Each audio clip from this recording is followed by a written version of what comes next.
इसमें लास्ट जो स्कीम थी उसमें और इसमें सब्जेक्ट में क्या डिफरेंस है? लास्ट इसमें पूरा एनालॉग सर्किट्स थे, इसमें पूरा बीजेटी एफईटीज का डिटेल इंट्रोडक्शन दिया था। अभी जो नया डायरेक्टर आए थे या फिर मुंबई यूनिवर्सिटी के जो फारूक काजी हैं, इन्होंने सोचा कि आपका थोड़ा सिलेबस एडवांस कर दिया।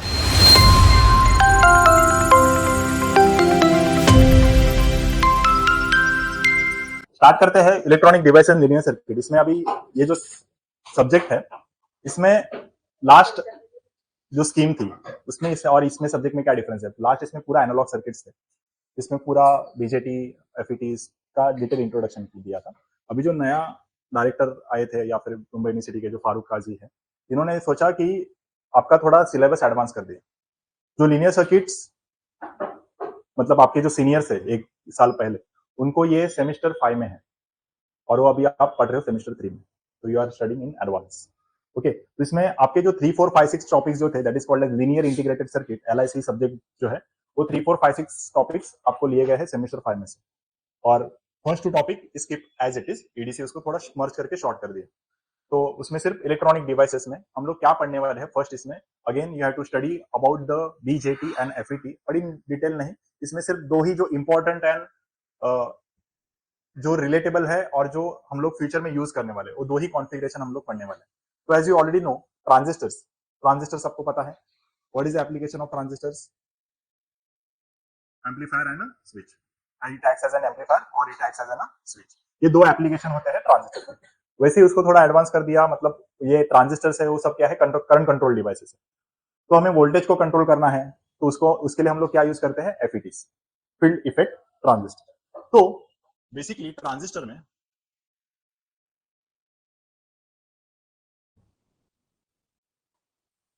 में हमने पढ़ा था, क्या हुआ हंसने के लिए? हाँ, ऐसे ही हंस रहे हो। तो ट्रांजिस्टर में बेसिकली हमने 3 कॉन्फ़िगरेशन पढ़े थे, सीबी, सीई एंड सीसी। क्या है ये? Common base, common emitter and common collector configuration. Transistor mainly किसके लिए यूज होते हैं? It is a current control device, right? एक करंट को कंट्रोल करने के लिए यूज किया जाता है, करंट को कंट्रोल करने के लिए यूज किया जाता है, करंट कंट्रोल डिवाइस होता है। इसके एप्लीकेशन हम लोग क्या बोलते हैं? It's acts like the switch and amplifier. Switch या एम्पलीफायर की तरह ये काम करता है। इसके लिए हम लोग ज्यादा फोकस करेंगे कॉमन एमिटर कॉन्फ़िगरेशन के लिए। Why common emitter configuration is most widely use, इसके ऊपर भी एक क्वेश्चन आता था, ठीक है? तो व्हाई कॉमन एमिटर कॉन्फ़िगरेशन ज्यादा करके यूज होता है? So because of high current gain, इसका जो गेन फैक्टर था ये ज्यादा था, पावर गेन इसका हाई होता है, एज वेल एज ये प्रोवाइड करता है 180 degree of phase shift, 180 degree phase shift ये प्रोवाइड करता है। अदर देन दैट सीबी और सी में 0 डिग्री फेज शिफ्ट होती है। कितनी होती है? 0 डिग्री। सिर्फ ये अकेला ट्रांजिस्टर ऐसा था जिसका फेज शिफ्ट 180 डिग्री होता है। What do you mean by this phase shift? क्या है होती है फेज शिफ्ट? बहुत लोगों को पता होगा, बहुत लोगों को नहीं पता होगा। मैंने जब ऐसे बात करता हूं कि ये फेज शिफ्ट 0 है, मतलब क्या? Phase difference between between current end voltage, वो तो इलेक्ट्रिकल पैरामीटर्स हो गए। तो जब भी मैं बात करता हूं इनपुट एंड आउटपुट की, तो अगर मेरा ये सिग्नल इस तरीके से स्टार्ट हो रहा है, ऐसे ही खत्म हो रहा है at this phase, then it is called as 0 degree, then it is called as 0 degree. अगर ये स्टार्ट हो रहा है यहां से,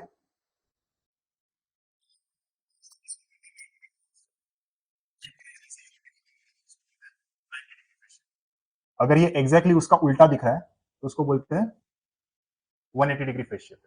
मतलब इनपुट इस तरीके से है, आउटपुट एग्जैक्टली उसका उल्टा है, तो उसको क्या बोलेंगे?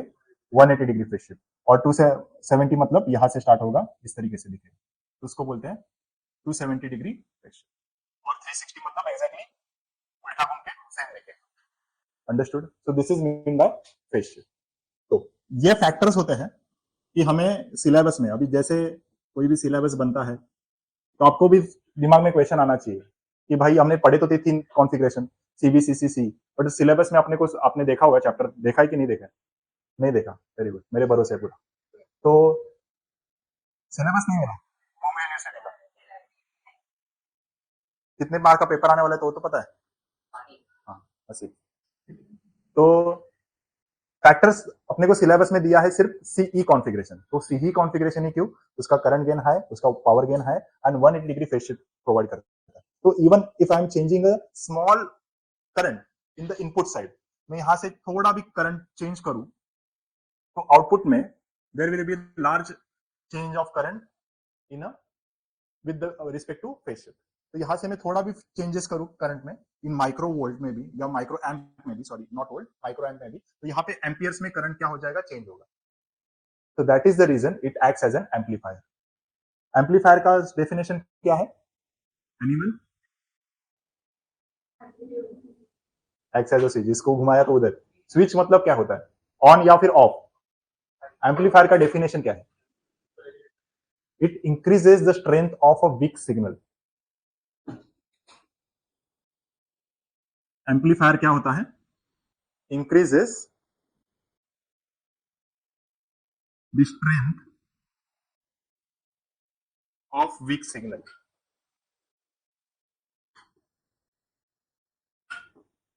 ठीक है, it increases the strength of a weak signal. तो यहाँ पे सिग्नल वीक होगा बट आउटपुट के साइड क्या होगा, अब उसका एम्पलीट्यूड बड़ा चढ़ा के मिलेगा। एग्जाम्पल जैसे गाने सुना था, एम्पलीफायर फायर ऐसा कुछ था, और उसका कहने का मतलब क्या है, very good, it lack like a loud speaker, मतलब जो डीजे सिस्टम्स जो होती है वहां पे जो इलेक्ट्रॉनिक डिवाइसेस यूज होता है वहां पे नॉर्मली ट्रांजिस्टर यूज होते हैं, और कौन सा कॉन्फ़िगरेशन यूज होता है, सीई। तो ये क्या करता है एक्चुअली, जो स्मॉल अमाउंट ऑफ वोल्टेज, मैं गाना गाऊंगा एकदम मेरी नॉर्मल वॉइस में, और दूसरों को सुनाई कितने देगा, डीजे सिस्टम में, है ना। तो ये काम किसका है, इट्स एज एम्पलीफायर, एंड कौन सा एम्पलीफायर, सी एम्पलीफायर। अभी समझ में आया हम लोग क्या पढ़ रहे हैं, क्यों पढ़ रहे हैं, और एम्पलीफायर एक्चुअली क्या है। अरे भाई यहाँ पे इतना, हाँ तो है ना यहाँ पर, किसी को फोन करना है तो कर ले, ठीक है, इतना सब सही है, आया समझ में, हाँ। ये इनपुट का अलग अलग फेस रहेगा तो आउटपुट सेम रहेगा, नहीं नहीं यहाँ पे फेस शिफ्ट, अरे ये मैंने फिर, ये देख ये इनपुट, ये इसका आउटपुट यहाँ पर है, आउटपुट इनपुट तो सेम ही रहेगा, हाँ आउटपुट, हाँ हाँ हाँ, तो मैंने यहाँ से निकालने के बाद इधर इसके नीचे नीचे ही बना दिया ताकि आपको समझ में आए कि ये फेज शिफ्ट कैसे दिखते हैं। इनपुट सेम, आउटपुट ऐसे शिफ्ट हो रहा है, ये 0 डिग्री के लिए, ये 0 डिग्री, और ये 0 डिग्री आउटपुट, देन 90 डिग्री, 180, 270 और 360 के लिए फिर से एज इट इज, तो इसलिए उसको 360 या फिर 0 डिग्री बोलते हैं। ओके,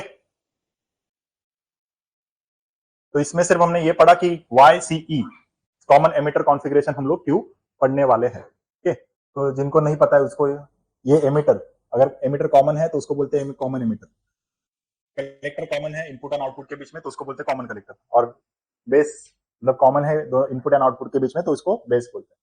ये क्या करता है, कंट्रोल करता है करंट को, ये क्या करता है, इलेक्ट्रॉन्स को कलेक्ट करता है, और ये क्या करता है, एमिट करता है।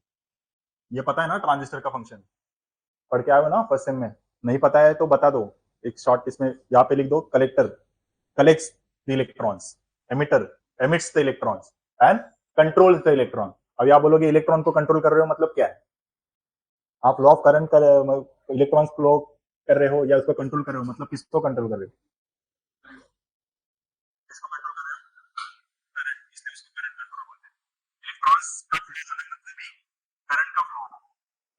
ट्रांजिस्टर है, इस ट्रांजिस्टर है इसलिए अभी भी आप आईसी कंप्यूटर हैंडल कर रहे हो, इवन इफ यूर आईसी, ये सिलेबस में रखने का मतलब यही है। ट्रांजिस्टर, अभी जब भी कोई इलेक्ट्रॉनिक डिवाइसेस पढ़ाता है, रेजिस्टर कैपेसिटर इंडक्टर के बाद पहले आता है ट्रांजिस्टर। ये इलेक्ट्रॉनिक्स का ग्रेटेस्ट इन्वेंशन था और है, अभी भी है। जो भी माइक्रो प्रोसेसर्स, जो कंप्यूटर की चिप्स होती है, माइक्रो कंट्रोलर्स होते हैं, वो सब बनते हैं इस ट्रांजिस्टर से। तो इसमें उस एक आईसी में मिलियंस ऑफ ट्रांजिस्टर्स होते हैं, मिलियंस मतलब समझ में है, एक छोटे से आईसी में मिलियंस मतलब 1 लाख तक ट्रांजिस्टर्स होते हैं, उसको फैब्रिकेट करके डाला जाता है, तो इसलिए अभी भी आप ट्रांजिस्टर पढ़ते हैं। तो आप बोलोगे सर ये कैसे पॉसिबल है, ट्रांजिस्टर तो इतना होता है, चिप इतनी होती है, उसमें कैसे 1 मिलियन ट्रांजिस्टर आप डालने की बात कर रहे हो, तो आप पढ़ोगे सेमेस्टर आपके हिसाब से, अभी सेमेस्टर नंबर सेमेस्टर 5 में, उसमें सब्जेक्ट है VLSI, very large scale integration circuits. उसमें आप पढ़ोगे कि वो आईसी कैसे बनता है ट्रांजिस्टर से, कैसे कैसे उसमें ऊपर प्रोसेस होती है, इसलिए इसको इंजीनियरिंग बोलते हैं। ये आपको बेसिक से मैन्युफैक्चरिंग का सब स्टेप बताता है, बट जब जो लोग रट्टा मारते हैं उनके लिए वो बस थोड़ा समझना मुश्किल हो जाता है। जस्ट क्लियर करना है सब्जेक्ट बस।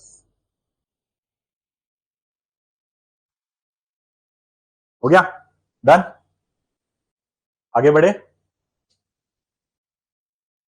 इसके बाद जो आया था that is called as FET, field effect transistor. क्या बोलता है?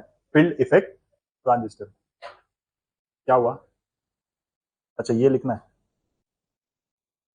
जब भी मैं पूछ रहा हूँ हो गया तो बोलो एटलीस्ट, रुको करके।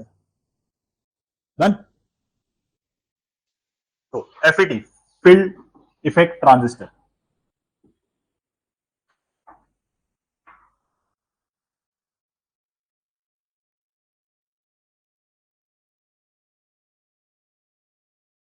तो ट्रांजिस्टर अपना ऐसा दिखता था, जिसमें था कलेक्टर, बेस एंड एमिटर। इस तरीके से दिखता है। तो FET कैसे दिखता है? It's shown like this.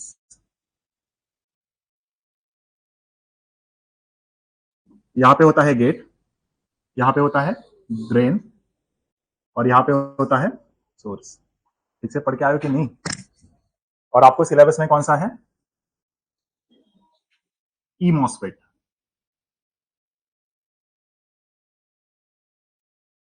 E stand for enhancement type MOSFET.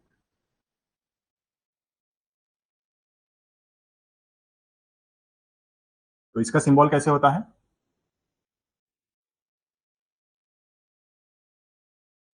मैं किस तरीके से बना रहा हूं ये भी देखना है आपको, ठीक है? आप बाद में ऐसा ना हो जाए कि कहां से स्टार्ट करें, करने कैसे बनाया था पता नहीं। ठीक है, तो आगे ये एरो, ये एरो क्या इंडिकेट करता है? फ्लो ऑफ करंट को। तो ये एरो एग्जैक्टली शो करता है फ्लो ऑफ करंट। तो एनहांसमेंट टाइप मॉसफेट कुछ इस तरीके से दिखता है। और एक मॉसफेट है जिसका नाम है डिप्लीशन मॉसफेट। ये अपने को सिलेबस में नहीं है, बट मैं आपको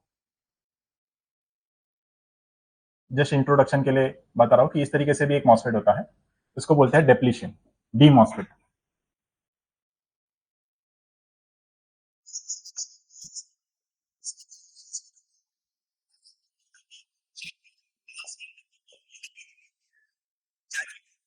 एनहांस करके इंक्रीज किया जाता है, मतलब क्या एक्चुअली? ये कुछ इस तरीके से डायग्राम पहले आपने देखा होगा, राइट? देखा है कि नहीं देखा है? ये सब नया है, सब नया है। Drain, gate and source.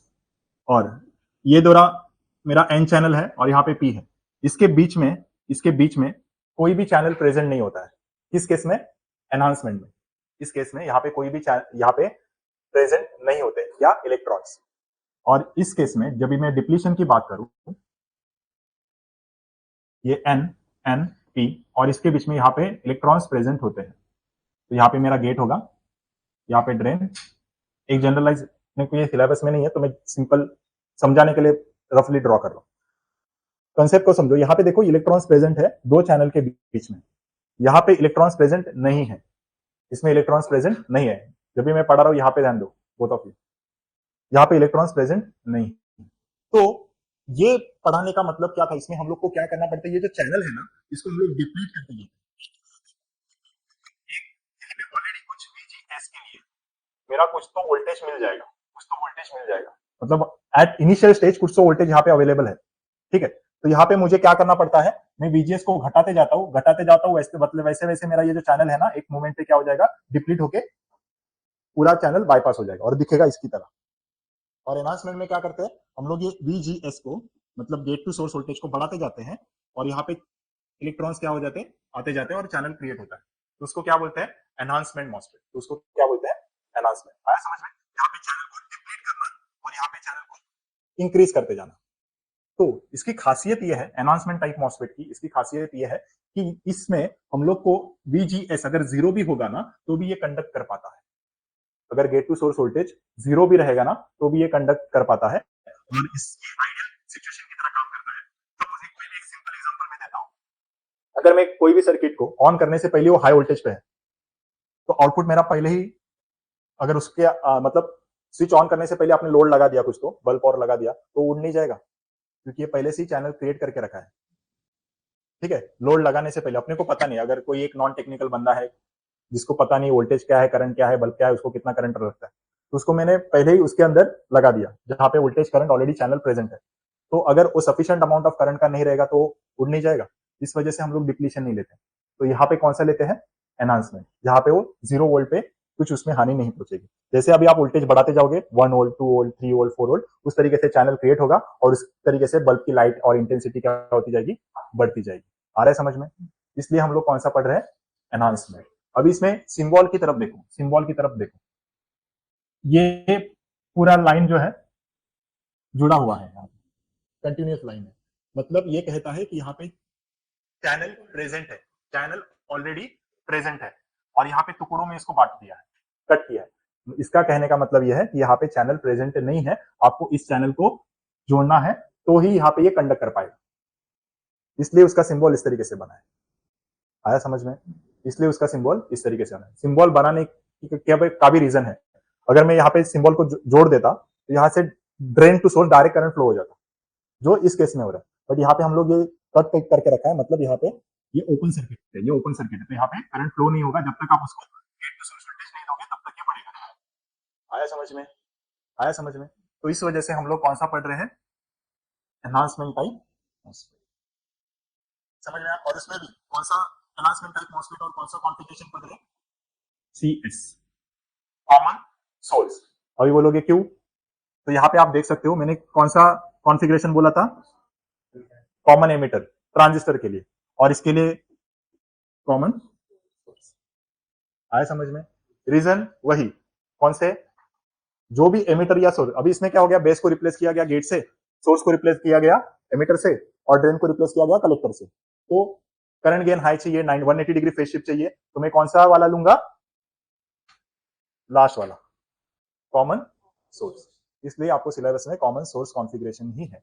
आया समझ में? इसलिए आप लोग कौन सा पढ़ रहे हो, common source configuration for the FET, और कौन सा, एनहांसमेंट है। क्लियर?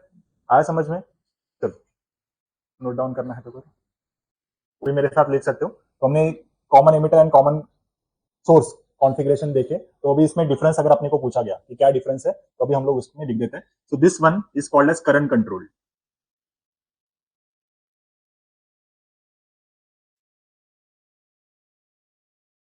और ये जो होता है that is called as voltage control.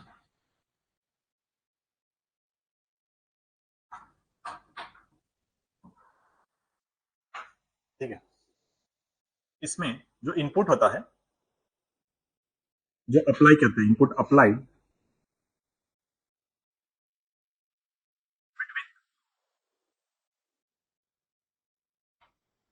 Base and emitter, base and emitter, और इसमें input, this IP stand for input, हाँ,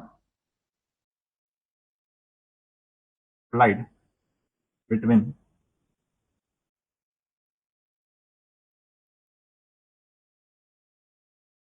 सोर्स एंड गेट।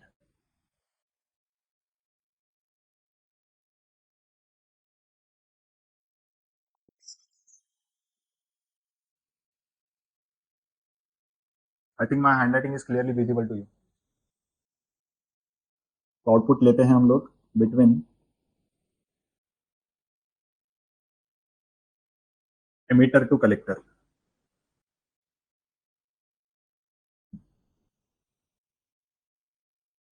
और इसमें output is taken from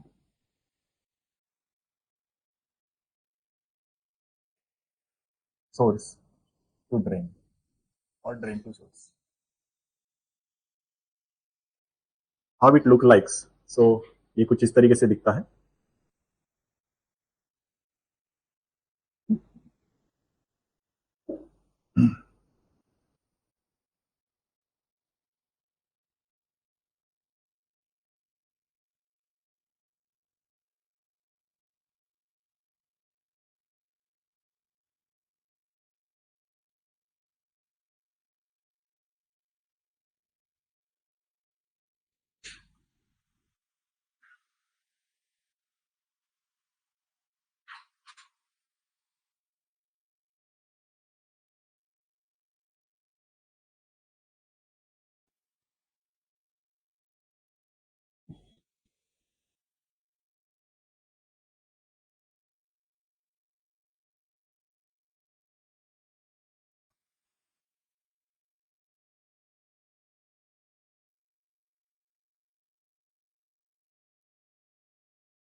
so everyone,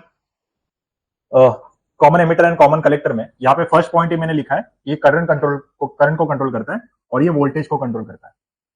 input applied, यहाँ पे इनपुट कहाँ पे अप्लाई किया देखो एवरीवन, यहाँ पे सर्किट डायग्राम, इसको बोलते हैं सर्किट। सर्किट डायग्राम में यहाँ पे देख सकते हो एमिटर मिडल में है, एमिटर मिडल में है, बेस ये साइड है, कलेक्टर ये साइड है, सी। तो एमिटर मिडल में होने के कारण हम लोग इसको बोलते हैं कॉमन एमिटर, राइट। तो यहाँ पे आप देख सकते हो ये बेस इधर है या एमिटर इधर है, तो इसको इसके साथ में जो वोल्टेज देगा वो देगा VBE, base to emitter voltage. इसलिए यहाँ पे लिखा हुआ है इनपुट इज अप्लाइड। इनपुट हमेशा लेफ्ट साइड से अप्लाई किया जाता है, ये मेरा V सोर्स है, तो यहाँ पे हमेशा हम लोग अप्लाई करते हैं, तो इसलिए बोला गया है input applied between emitter base to emitter या एमिटर टू बेस, राइट। यहाँ पे आप देख सकते हो gate to source, gate to source हमेशा इनपुट यहाँ पे अप्लाई किया जाता है। आउटपुट कहां से लेंगे, राइट हैंड साइड से लेंगे, तो एमिटर तो कॉमन है और दूसरा टर्मिनल बचा कौन, कलेक्टर, इसलिए लिखा है बिटवीन एमिटर टू कलेक्टर, और यहाँ पे लिखा है between source to drain, source to drain. Simple, ये 3 पॉइंट समझ में आया।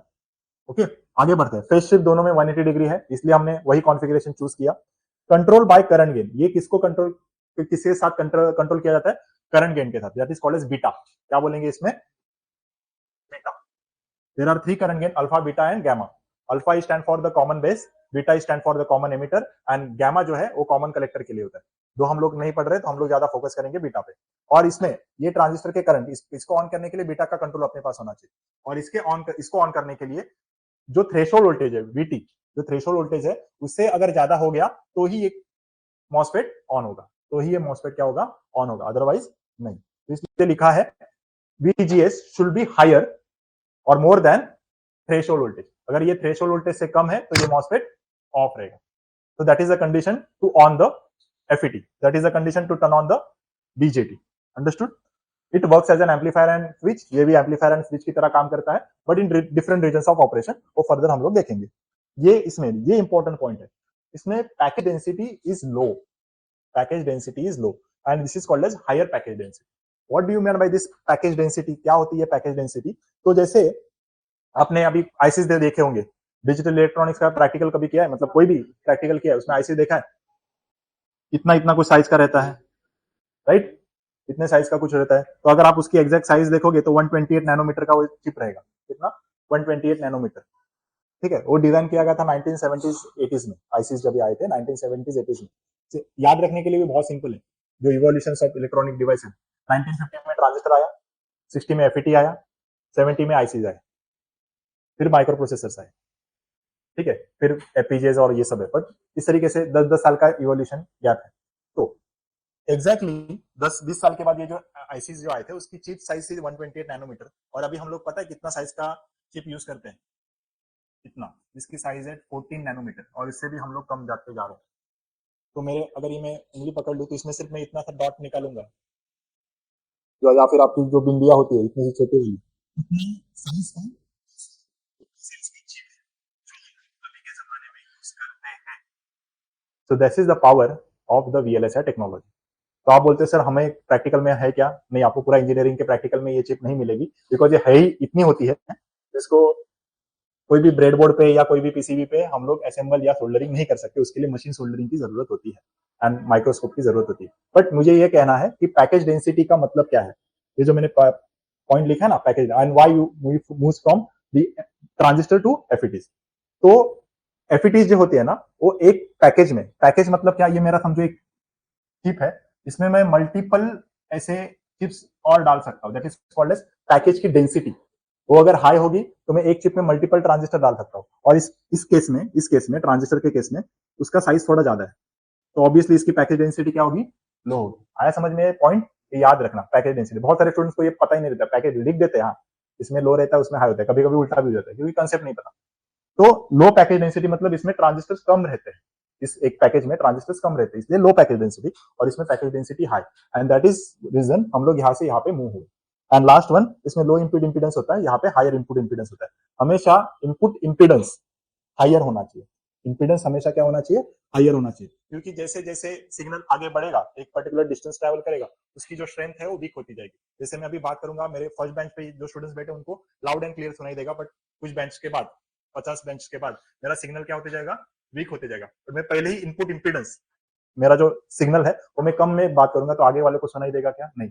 तो मैं जितना भी इनपुट इंपीडेंस ज्यादा है उतना मेरा सर्किट अच्छा है। तो इस वजह से एफईटी में इनपुट इंपीडेंस हायर है और इसमें लोअर है, इसलिए हम लोग पूरा बीजेटी से मूव है एफईटी से। Understood? But the last letter is always same, that is the transistor. Understood? आया समझ में? हाँ। क्या हुआ? ट्रांजिस्टर का साइज जो आप नॉर्मल प्रैक्टिकल में यूज करते हो उसका 5 mm मतलब कितना है? ट्रांजिस्टर के साइज, ट्रांजिस्टर के जो एसओसीज होते हैं ना, मतलब नॉर्मल छोटे छोटे डिवाइसेस जो होते हैं, एसएमडी डिवाइस बोलते हैं, सॉरी इसको, सरफेस माउंट डिवाइसेस, उसकी साइज और भी कम होती है। तो ही हम लोग उसमें पैकेज में, अभी तू 14 नैनोमीटर में तुझे कितने मिलियंस और बिलियंस ऑफ ट्रांजिस्टर्स बिठाने, तो उसकी साइज सोच ले कितनी होगी। ठीक है? तो अभी जो एसएमडी कंपोनेंट आप जो आप नॉर्मली लैब में यूज करते हो ना, उसकी साइज कभी भी एमएम में, मतलब नॉर्मल 10, मतलब सॉरी 5 सेंटीमीटर इस तरीके से होगी। 5 सेंटीमीटर मतलब 50 mm, 50 mm। और हम लोग किसमें बात कर रहे हैं? नैनोमीटर में, उससे भी कम। ठीक है? तो ये समझ में आया? हाँ, उतनी होती है। तो मिल्की में बोला 5 सेंटीमीटर के साइज में, 2 सेंटीमीटर के साइज में पकड़ लो, अगर उसको प्रॉपर हीट सिंक और ऐसे दिया गया होगा तो ऐसा कुछ हीट सिंक, ये सरफेस और फिर ये 3 टर्मिनल। बहुत सारे प्रकार के आते हैं, कुछ सर्कल में आपको दिखाई देंगे ऐसे। Okay, clear? आगे बढ़े? मजा आ रहा है पढ़ने को डिटेल में? आगे बढ़ते हैं, चलो। अभी आता है important question. Working of CE configuration with its input characteristics, output characteristics and circuit diagram. तो जब भी आपको ये सब कंसेप्ट समझ में आता है ना, तो आपको अभी सब चीजें आसान लगने लगेगी। सीई कॉन्फ़िगरेशन का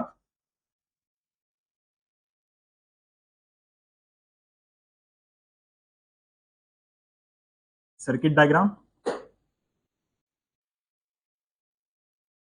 input characteristics and output characteristics. इसको नाम चेंज भी करेंगे, वीआई कैरेक्टरिस्टिक्स ड्रॉ करने बोलेंगे, इनपुट एंड आउटपुट मतलब ही सेम ही रहता है कैरेक्टरिस्टिक्स। इसको VI, VI stand for voltage versus current का ग्राफ। ओके, स्टार्ट करते हैं। देखो पहला जो है that is called circuit diagram.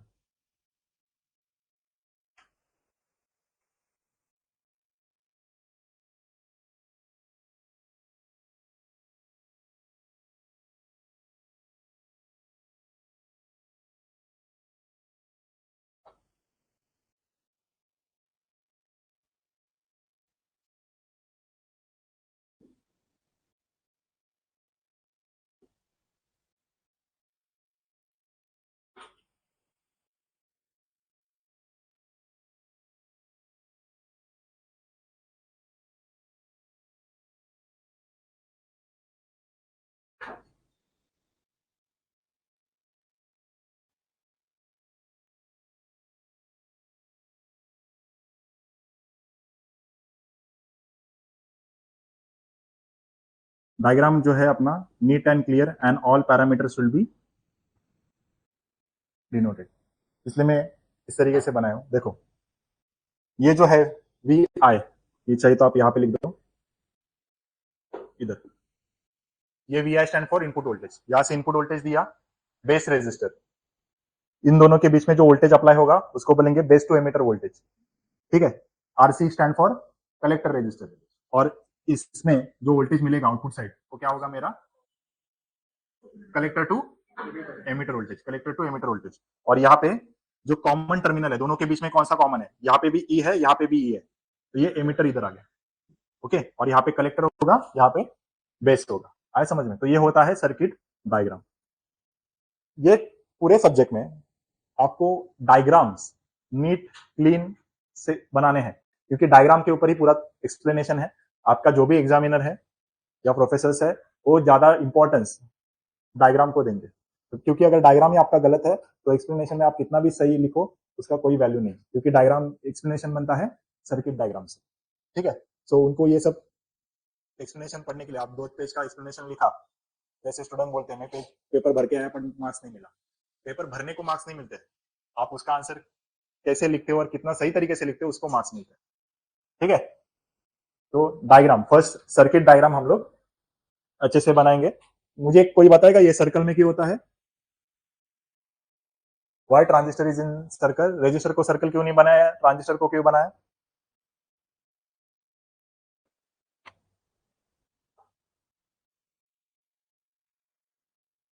पहली बार तो ट्रांजिस्टर देखा नहीं है, बताओ। फर्स्ट सेम सेकंड सेम देखा होगा ना? हाँ बोलो फिर। हाँ? सर्कल, सर्कल में है ये तो देखा होगा। हाँ, क्यों नहीं पता? किसी ने बताया नहीं? रजिस्टर को क्यों नहीं है, कैपेसिटर को क्यों नहीं बनाते, इंडक्टर को क्यों नहीं बनाते, सिर्फ ट्रांजिस्टर को क्यों बताते बनाते? हाँ, because the transistor is active device.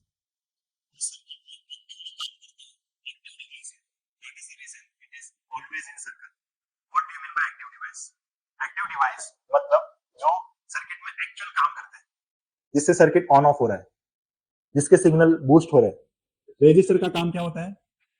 Restrict करना। कैपेसिटर का क्या काम होता है? स्टोर। अगर ये रजिस्टर कैपेसिटर नहीं होंगे तो अपना सर्किट ऑन ऑफ होगा। अगर रजिस्टर कैपेसिटर नहीं होंगे तो भी मेरा सर्किट तो ऑन होने वाला है, अगर आप उसको प्रॉपरली चलाते हो। रजिस्टर कैपेसिटर, रजिस्टर और क्यों लगाया है? ताकि मेरा सर्किट प्रोटेक्ट किया जाए।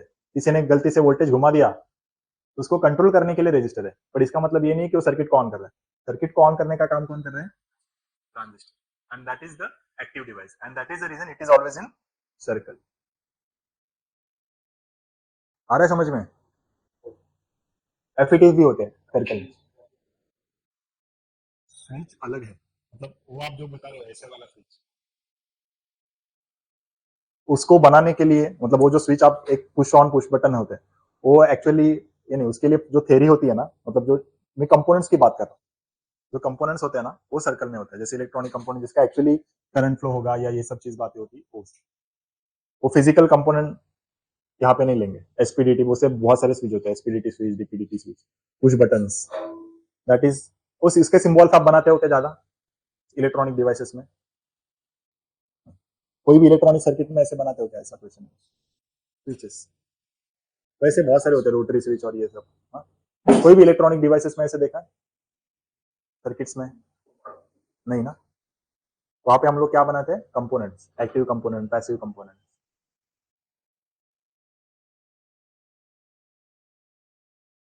आगे बढ़े तो डायग्राम समझ में आया कैसे बनाना है? बेस को ये साइड, कलेक्टर को ये साइड। अब इस डायग्राम को मैं थोड़ा सा आपको एक्सप्लेनेशन के लिए ऐसे बना रहा हूं। Collector, base, emitter.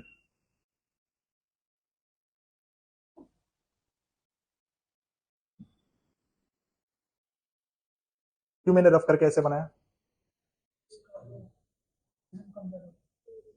The width of the emitter is higher, इसका मॉडरेट होता है और इसका कम होता है।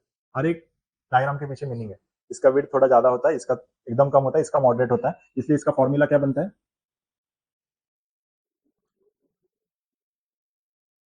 इलेक्ट्रॉनिक्स में हर एक चीज का मतलब है, डायग्राम ऐसे ही नहीं बनाए, ठीक है, जस्ट सिंबल्स। तो ये फॉर्मूला है, इस वजह से। आगे बढ़ते हैं, देखो अभी इसमें मुझे जब ये ऑपरेशन को बताना है, कॉमन एमिटर ऑपरेशन में ये किस तरीके से काम करता है, तो यहाँ पे जब भी मैं अपने इस तरीके से डायग्राम बनाया तो भी चलेगा, या फिर कुछ बुक्स में ऐसा बनाया तो भी चलेगा। एमिटर होता है, यहाँ पे बेस होता है, या फिर कलेक्टर में, दोनों दोनों भी तरीके से आपको बताना। जब भी मैं कलेक्टर टू बेस वोल्टेज बढ़ाते जाता हूँ, कभी क्यों? क्योंकि यहाँ से मेरा अगर फॉरवर्ड वोल्टेज देगा, ये कुछ ऐसा डायग्राम आपने देखा होगा इस तरीके से, ये फॉरवर्ड बायस होगा, ये रिवर्स बायस होगा, आरबी। ठीक है, अगर मैं ये वोल्टेज बढ़ाते जाऊं, कलेक्टर टू बेस वोल्टेज बढ़ाते जाऊं, इन रिवर्स प्रोपोगेशन, हमेशा करंट इस तरीके से फ्लो होगा, बट मैं अगर ये वोल्टेज रिवर्स में बढ़ाते जाऊं तो इसका जो डिप्लीशन लेयर है ना वो बढ़ते जाएगा। डिप्लीशन लेयर पता है क्या होता है? डिप्लीशन लेयर मतलब जैसे ये जो गैप है between this two, base on collector, इन दोनों का जो गैप है वो बढ़ते जाएगा। सिंपल सी चीज है, अगर इतना से डिस्टेंस है तो मैं आराम से यहाँ से यहाँ पे पूछ सकता हूँ। अगर वो विड्थ यहाँ से यहाँ तक है, क्या मैं यहाँ से यहाँ तक जंप कर सकता हूँ? नहीं, वहां पे भी फंस जाते हैं इलेक्ट्रॉन्स। इलेक्ट्रॉन्स क्या बोलते हैं, जब ये डिप्लीशन विड्थ कम है तो मैं यहाँ से आराम से जा सकता हूँ, तो करंट इंक्रीज होगा। तो ट्रांजिस्टर अच्छे से ऑन हो जाएगा। बट जब ये विड्थ बढ़ गई तो क्या हो गया, ये बाईपास हो गया, यहाँ पे ट्रांजिस्टर क्या हो गया, ऑफ हो गया। आया समझ में? तो इस कंडीशन में भी जैसे जैसे आप आईसी या फिर VCE voltage, collector to voltage बढ़ाते जाते हो, डिप्लीशन लेयर और डिप्लीशन रीजन जो है, डिप्लीशन रीजन जो है वो भी क्या हो जाता है, बढ़ते जाता है। और उसके कारण यहाँ पे जो वी सी बी या फिर मेरा जो इनपुट वोल्टेज है या फिर कोई भी करंट आई बी ले लो, वो क्या हो जाता है, आउटपुट जो है वो यहाँ पे क्या होगा, ऑफ हो जाएगा। या फिर आई बी ले लो, यहाँ पे इनपुट करंट ले लो, वो क्या हो जाएगा, डिक्रीज होगा। क्या होगा, डिक्रीज होगा। इनपुट करंट क्या होगा, डिक्रीज, क्योंकि यहाँ पे बेस की विड्थ क्या होगी, कम कम कम होती गई और यहाँ से मेरा जो करंट है वो भी और भी कम होते गया। And that is the reason यहाँ पे हमारा ट्रांजिस्टर कौन से कंडीशन में चला जाता है, cut off region. There are 3 regions, cut off, saturation, active. आ रहा है समझ में कुछ, कैसे काम कर रहा है? तो ये पहला चीज समझ लो, ठीक है।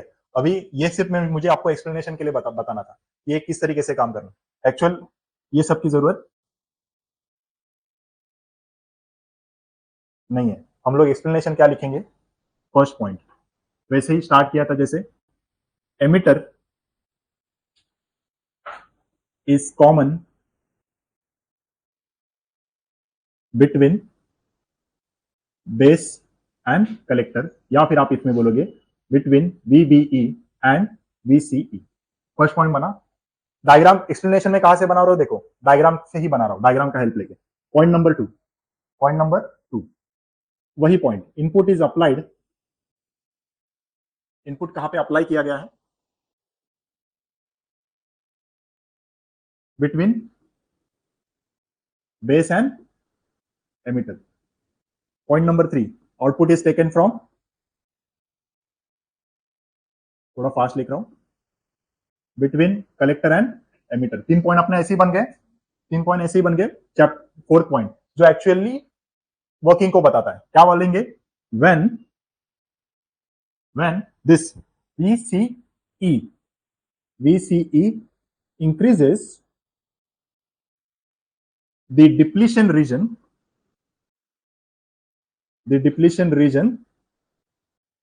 also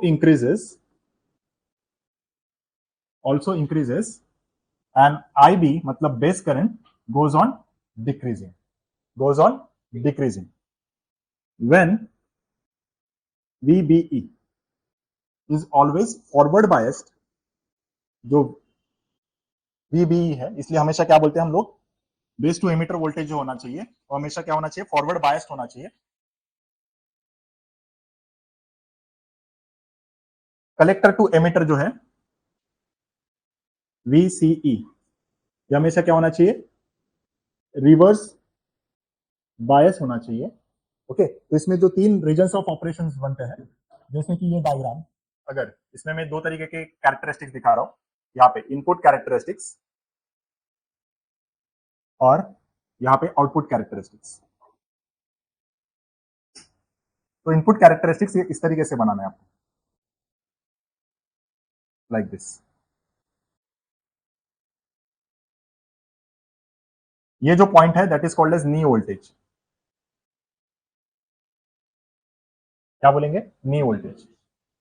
हमेशा जो ग्राफ है वी आई होगा, यहाँ पे वी होगा, यहाँ पे हमेशा आई होगा। इनपुट में करंट क्या होगा, बेस, और यहाँ पे क्या होगा, वोल्टेज VBE। याद रखो ये कैसे डायग्राम बनाएगा, इनपुट में बेस करंट होगा, करंट हमेशा सिंगल, मतलब कौन सा करंट है, कौन से टर्मिनल से करंट हो रहा है, बेस, और वोल्टेज हमेशा वो टर्मिनल के बीच में होता है, वो एमिटर टू बेस। तो आउटपुट कैरेक्टरिस्टिक्स, आउटपुट की साइड की हम लोग बात करें तो आउटपुट के साथ लास्ट में क्या है, कलेक्टर, और वोल्टेज कौन सा आएगा, वी, वेरी गुड, VCE। आ रहा है समझ में कैसे बनाया। और उसके बाद इसका ग्राफ कैसे बनेगा, इस तरीके से,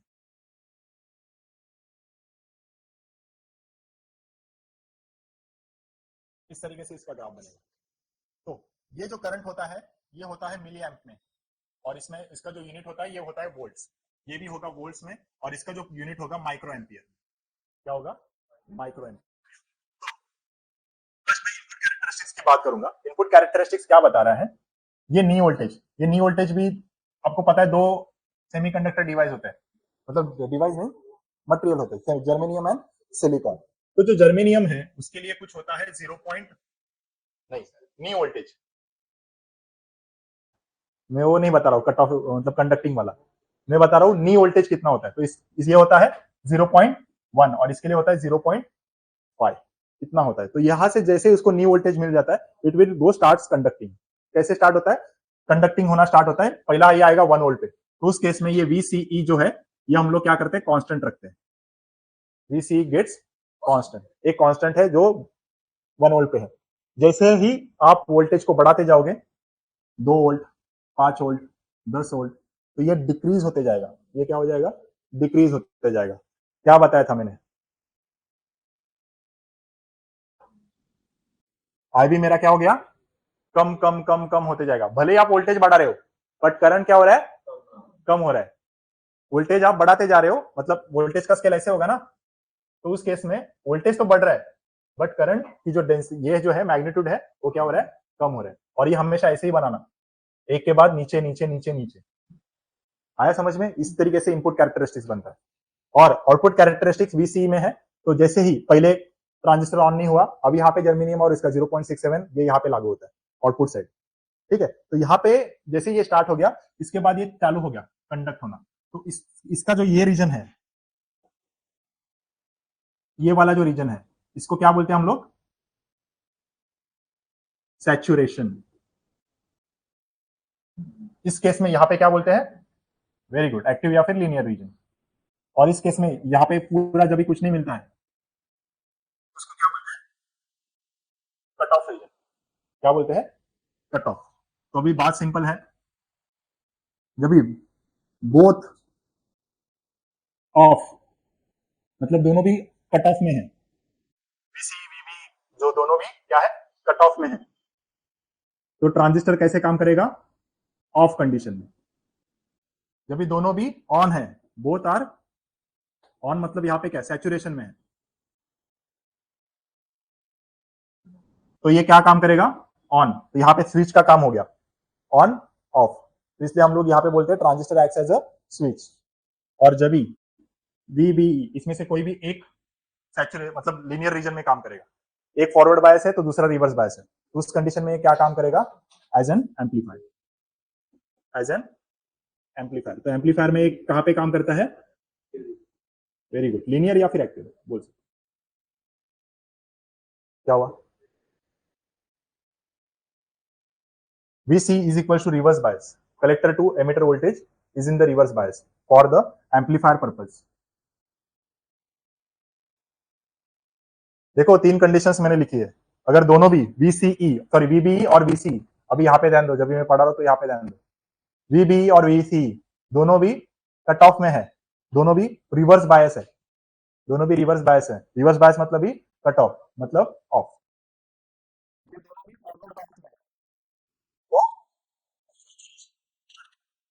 और ये फॉरवर्ड है ये रिवर्स है, तो एम्पलीफायर या फिर एक्टिव मतलब एम्पलीफायर की तरह काम करेगा, एक्टिव रीजन या फिर लीनियर रीजन। आया समझ में, तो ये इनपुट कैरेक्टरिस्टिक्स होगा या आउटपुट कैरेक्टरिस्टिक्स होगा। अगर जीरो है तो इस कंडीशन में क्या होगा, और लेस देन जीरो होगा, knee voltage is less than zero और जीरो, उस केस में मेरे ट्रांजिस्टर किस तरीके से बिहेव करेंगे cut off region. Knee voltage is the minimum required voltage for the transistor to turn on, अगर वो जीरो है मतलब मेरा वहां पे ट्रांजिस्टर क्या है, और जब तक जीरो है या फिर उससे कम है, जब वो 0.1 या फिर 0.5 उसको मिल जाएगा depending upon the material whatever you are using germanium और सिलिकॉन, उस हिसाब से जितना वोल्टेज उसको मिल गया फिर वो स्टार्ट हो जाएगा। तो अगर ऐसे पूछा कि नी वोल्टेज अगर जीरो है तो in that case transistor is in reverse bias mode means in cut off region. हाँ, अभी इससे आप कॉमन सोर्स कॉन्फ़िगरेशन बना सकते हो। मुझे बताओ यहाँ पे मैंने इनपुट इस तरीके से अप्लाई किया तो आउटपुट कैसे मिलेगा,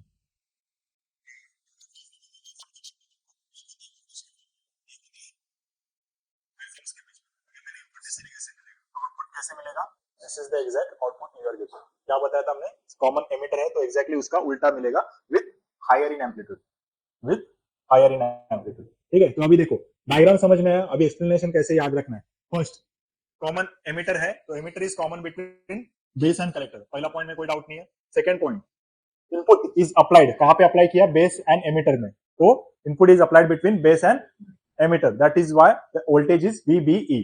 point number 3, output is taken from collector to emitter, तो VCE ये मेरा वोल्टेज होगा।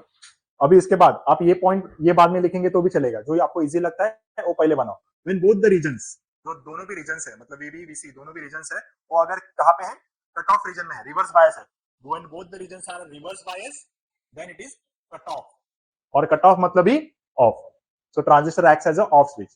Once again, when both the regions are reverse bias, then transistor acts as a off switch.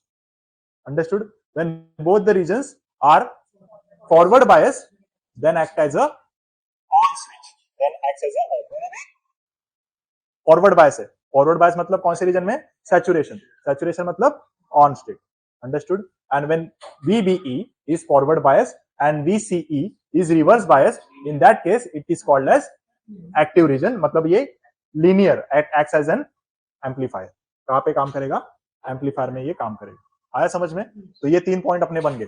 Next, अभी जैसे VC आप बढ़ाते जाओगे, रिवर्स बायस वोल्टेज बढ़ाते जाओगे, VC मतलब आप रिवर्स पे अप्लाई कर रहे हो, डिप्लीशन रीजन बढ़ेगा, बेस करंट क्या होगा, कम होते जाएगा, और इसके रीजन, इसके वजह से हम लोग क्या बोलते हैं, डिप्लीशन रीजन आल्सो इंक्रीज, ये करंट डिक्रीज हो गया, और इस वजह से ये ग्राफ इस तरीके से बना, जहां पे IB है, यहाँ पे VB है, बिकॉज ये दोनों भी इनपुट साइड कनेक्ट है, बट आउटपुट कहां से लेंगे, VC कांस्टेंट रखेंगे, क्योंकि आउटपुट इस साइड में कांस्टेंट रहेगा, बट कौन सा कांस्टेंट, पहले हमने अप्लाई किया 1 वोल्ट, तो 1 वोल्ट के लिए देखा ग्राफ ऐसे बन रहा है, फिर हमें ट्राई करना है, क्या करेंगे, 10 वोल्ट के लिए देखते हैं, 10 वोल्ट के लिए क्या मिला, करंट नीचे गया, और मैंने वोल्टेज बढ़ाया, नीचे गया, और वोल्टेज बढ़ाया, नीचे गया, तो यही आता रहा है, when VCE goes on increasing,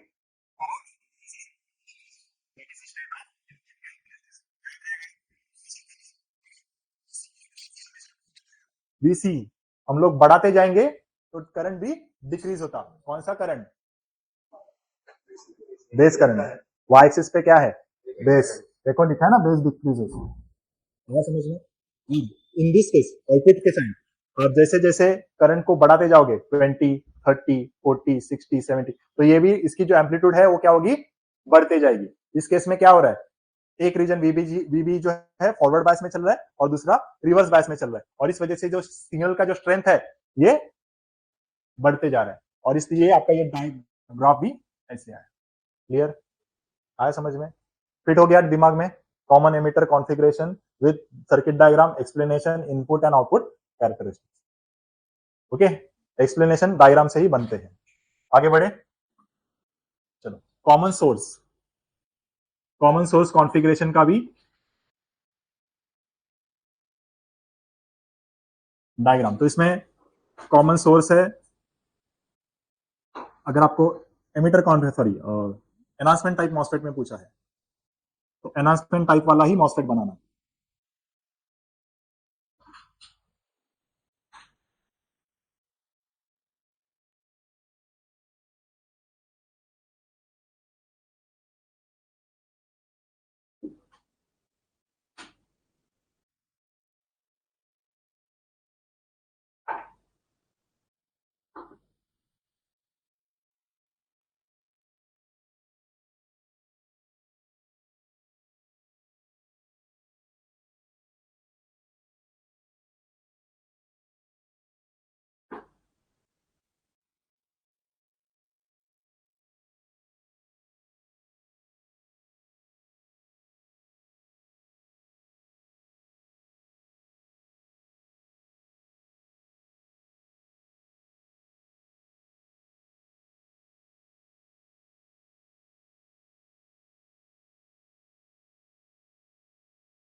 ये एक डिटेल डायग्राम है CS कॉन्फ़िगरेशन का, कॉमन सोर्स। अब इसका एक्सप्लेनेशन लिख पाओगे,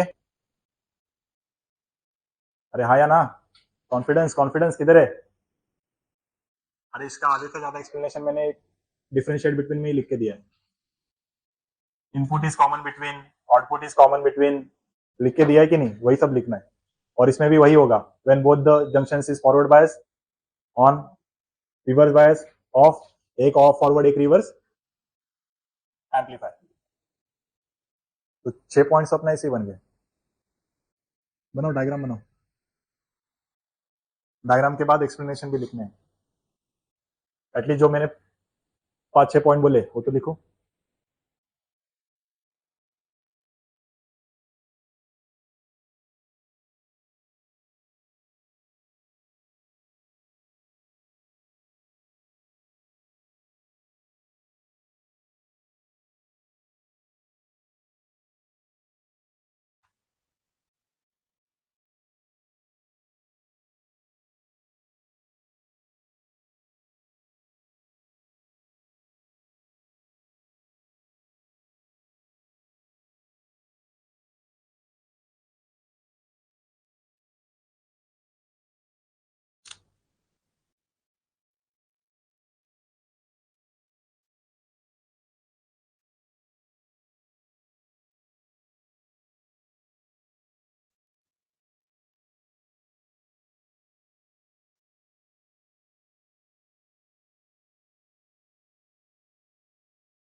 बस रहे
क्या कर रहे हो?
सर्किट डायग्राम बनाओ, फिर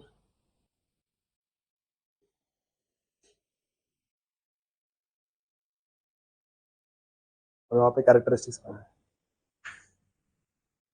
डन।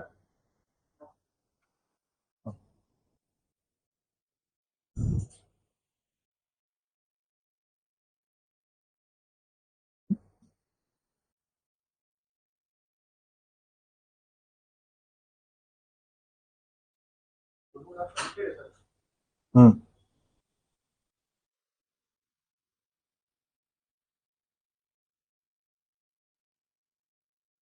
हमेशा बोल जाता हूँ VGS।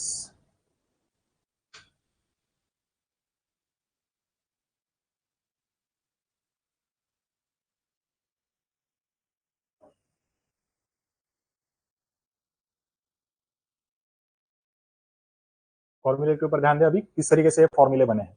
अभी देखो, वोल्टेज डिवाइडर, सिंपल कंसेप्ट है। वोल्टेज डिवाइडर बायसिंग मतलब क्या? कोई भी ट्रांजिस्टर को ऑन होने के लिए हमें क्या करना पड़ता है, उसकी प्रॉपर बायसिंग करनी पड़ती है। बट मॉसफेट ये होता है बीजेटी के, जहां पे ट्रांजिस्टर दिखते हैं वहां पे बायसिंग प्रॉपर होना जरूरी है। बट एफईटीज के लिए सिंपल कंडीशन क्या है? VGS should be greater than VT, तो मॉसफेट ऑन हो जाता है। सिंपल है ना, याद रखने के लिए। VGS VT से बड़ा है तो मेरा मॉसफेट अच्छे से काम करेगा। बट इसके लिए बायसिंग की रिक्वायरमेंट होती है ट्रांजिस्टर के लिए। उसके लिए सब सारे फॉर्मूले याद करने पड़ेंगे, विच इज वेरी कॉम्प्लेक्स। तो उससे अच्छा हम लोग सिंपल एक ही फॉर्मूला याद रखते, दैट इज VGS VT से बड़ा होना चाहिए। बट इसके लिए ये सब करना पड़ता है। तो this is again drawback for the transistor. That is another reason we are move from transistor to FET। ताकि अपने को भी एक फायदा हो गया ना, इतने सारे फॉर्मूले याद रखने की जरूरत नहीं पड़ेगी। बट सिलेबस में तो अपने को पढ़ना पड़ेगा। So first one, voltage divider by. So voltage divider मतलब क्या? ये अगर पॉइंट है यहाँ पे, इसमें हम लोग वोल्टेज को क्या करते हैं, डिवाइड करते हैं, इक्वली डिवाइड करते हैं। तो मैं अगर यहाँ पे 5 वोल्ट दूं, ये 2.5 इस तरीके से डिवाइड करेगा। तो that is called as voltage divider. और यहाँ पे अगर मैं इनपुट दूं तो ये 2.5 इस तरीके से डिवाइड करेगा। तो that is the reason it is called as voltage divider bias. Simple याद रखने के लिए इसमें 4 रेजिस्टर्स होते हैं और एक ट्रांजिस्टर होता है। 4 रेजिस्टर्स होते हैं, एक ट्रांजिस्टर होता है। R1 R2 this are the voltage dividing biasing resistors. ये मेरा कलेक्टर रेजिस्टर्स है, या हमारा पे एमिटर रेजिस्टर है। फॉर्मूला देखो में लिखा हुआ है डीसी एनालिसिस। डीसी एनालिसिस क्या कहता है? डीसी कैसा दिखता है? Straight line. स्ट्रेट लाइन मतलब यहाँ पे हम लोग एज्यूम कर ले आईवी मेरा जो बेस करंट है, जो यहाँ पे इनपुट में हमेशा होता है, यहाँ पे बेस होगा ना, तो ये मेरा जो बेस है, ये मैं एज्यूम कर रहा हूँ कि आईवी तभी 0 है, 0 एम्प है आइडियली। इसलिए उसको नाम क्या दिया? DC analysis, ideal condition. यहाँ पे हम लोग क्या बोलेंगे? Ideal condition. तो आइडियल कंडीशन में IB इक्वल टू 0 है, तो उस केस में VB बेस वोल्टेज कहाँ पे होगा? यहाँ पे मेरे को मिलना चाहिए बेस वोल्टेज। अगर मैं इससे ले रहा हूं तो उसको क्या बोलेंगे? Base to emitter voltage. इन दोनों के बीच में ले रहा हूं, इस यहाँ पे ले रहा हूं तो बेस वोल्टेज, इन दोनों के बीच में ले रहा हूं तो बेस टू एमिटर वोल्टेज। यहाँ पे ले रहा हूं तो इन दोनों के बीच में ना, यहां से यहां तक तो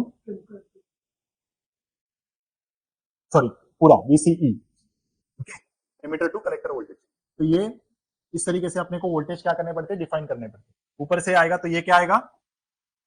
कलेक्टर करंट IC RC के साथ। तो पहला फॉर्मूला देखो कैसे बना, VB is equal to R2 divided by R1 plus R2 into VCC। अगर ये VCC हो या फिर VDD हो, that is the same thing. यहाँ पे हमने VCC सब यूज किया, तो मैं यहाँ पे VCC लिखता हूँ। जब भी ऐसे डायग्राम आता है, you can draw this diagram like this also. Thevenin's theorem पढ़ा है? हाँ, वेरी गुड। तो ये हो गया। फिर अगर थेवेनिन्स थ्योरम आपको अच्छे से आता है, Kirchhoff voltage law, Kirchhoff current law, हाँ वही लगाना इधर। तो इसको जैसे आप बोलते हो वोल्टेज डिवाइडर बायसिंग, तो मैं इसको इस तरीके से भी बना सकता हूँ ना। यहाँ पर 2 VCC लगा दिए ऐसे, हाँ या ना? लॉ यही कहता है। ओके, तो पहला मैंने ये डायग्राम को ऐसे सिंप्लीफाई किया, इसको अलग वोल्टेज, इसको अलग वोल्टेज। वोल्टेज को डिवाइड करना है ना, तो ऐसे क्यों ना बने, ये बना दिया। अभी रफ करो, जगह नहीं अपने पास तो रफ दिया। तो अभी इसको मैं इस तरीके से भी बना सकता हूँ, फर्दर मॉडिफिकेशन ऐसे। R1 R2 और ये तो रहेगा RC RE।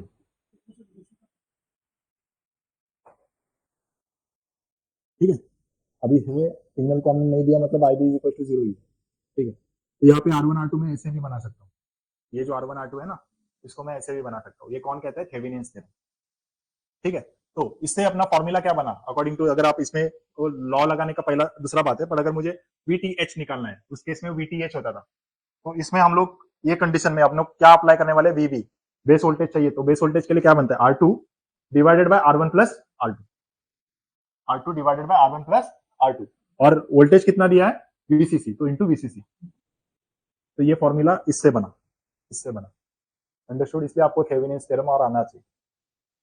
Next VE, ammeter voltage मुझे चाहिए, एमीटर में चाहिए ना, यहाँ पे चाहिए, यहाँ पर। तो ये किससे रिलेटेड है? बेस से आएगा तो एमीटर चालू होगा ना, तो पहला आया बेस और किसके साथ सब्ट्रैक्ट हुआ? VBE के साथ। तो VB minus VBE is equal to VE, तो एमीटर वोल्टेज इन दोनों से मिला, इसलिए मैंने यहाँ पे लिखा था। क्लियर? दूसरा क्लियर हो गया, आगे बढ़ते हैं। IE, एमीटर करंट मुझे चाहिए, एमीटर करंट यहां से ऐसे फ्लो होगा, राइट? ये ऐसे नीचे जाएगा, तो उसके लिए कौन से कंपोनेंट रिफ्लेक्ट करते हैं? ओम्स लॉ तो पता है, क्या कहता है Ohm's law? V is equal to I R. Very good. तो अगर मैं I is equal to V by R डालू तो सही है ना? ओम्स लॉ ही है ना ये। तो I is equal to V by R भी होता है। तो आई ई मुझे चाहिए, तो ऐसे कौन से कंपोनेंट है जो इसमें रिफ्लेक्ट कर रहे हैं? आई ई के लिए दो ही है ना, तो यहाँ पे वोल्टेज में मेरा क्या होगा? वी और आई, क्योंकि मुझे आई ई चाहिए था, तो मेरा वोल्टेज वर्सेस रेजिस्टर और एमीटर का, क्योंकि मुझे एमीटर का करंट चाहिए। अब इसमें आई ई आई बी आई सी नहीं लिखा है, सिर्फ एक ही कलेक्ट एमीटर पर पूछा है, तो उसमें सिंपल ओम्स लॉ लगा दो, सिंपल ओम्स लॉ लगा दो। ठीक है, अभी आप बोलोगे सर आई बी क्यों नहीं लिया? यहां से भी तो बेस करंट आ सकता था, क्योंकि इनपुट में आपने मुझे से यहाँ पे बोला कि जो एमीटर मिलेगा वो बेस से ही तो मिलेगा, तो हमने पहले लिखा है बेस इज इक्वल टू 0, तो उसको कंसीडर ही नहीं करना।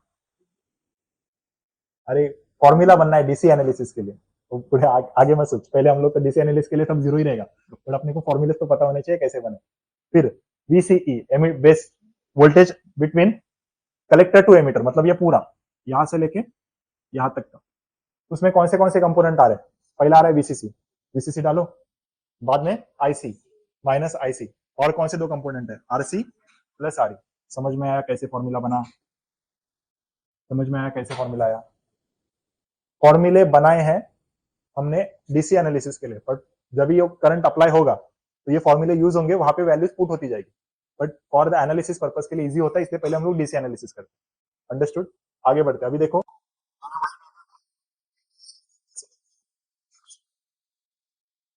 RB divided by R1 plus R2 to VCC, सिर्फ यहाँ पे R2 की जगह पे मेरा आरबी को कंसिडर किया मैंने। क्यों? क्योंकि अभी बेस करंट है ना, अभी बेस करंट है ना, तो मेरा आरबी भी कुछ तो रहेगा। अंडरस्टूड? आगे बढ़ते हैं। बेस करंट, तो बेस करंट के लिए क्या कौन से फैक्टर अप्लाई करेंगे? पहला नी वोल्टेज है, तो नी वोल्टेज मतलब क्या है? यहाँ पे VTH threshold voltage minus VB divided by RTH plus, मैंने बोला था ये किसके ऊपर डिपेंड रहता है? Current gain, always control by current gain beta है, बीटा किसके लिए? एमीटर के लिए, beta plus 1 RE, beta plus 1 RE। अगर ये फॉर्मूला आपको याद रह गया, सबसे कॉम्प्लेक्स वाला यही है इस पूरे एनालिसिस में, बाकी तो आप बना सकते हो। इसका formula R2 divided by R1 plus R2, वही इधर डीसी एनालिसिस के लिए बन गया, उसमें RB डाला तो VTH हो गया। ये तो पता ही है, V अगर मुझे V चाहिए तो VB माइनस VB करना पड़ेगा। I चाहिए, ओम्स लॉ लगा दो, V divided by R। VC मुझे चाहिए तो स्टार्ट करेंगे यहां से, VCC माइनस IC और RC प्लस RE, सिंपल। ये तो यहाँ पे बना, ये सिर्फ आपको याद रखना है पूरे इसमें, VTH minus VB divided by RTH plus beta plus 1 into RE। अगर ये मुझे मिल गया तो IC का फॉर्मूला क्या है? बीटा, ये जो पूरा लिखा है बीटा इंटू IB लिखा, मतलब IB मतलब ये पूरा फॉर्मूला इधर डाल दिया, तो क्या बनता है? Collector current. इनपुट से ही आउटपुट बनता है ना, और इससे करंट गेन भी आएगा बीच में, है ना? और हम लोग एज्यूम कर रहे हैं कि collector current is equal to emitter current, तो एमीटर करंट अलग से फाइंड आउट करने की जरूरत नहीं है। और VC इज इक्वल टू क्या बनेगा? Same VCC minus IC RC plus RE। आया समझ में? आया समझ में? तो ये होता है voltage divider clear? Note down करो।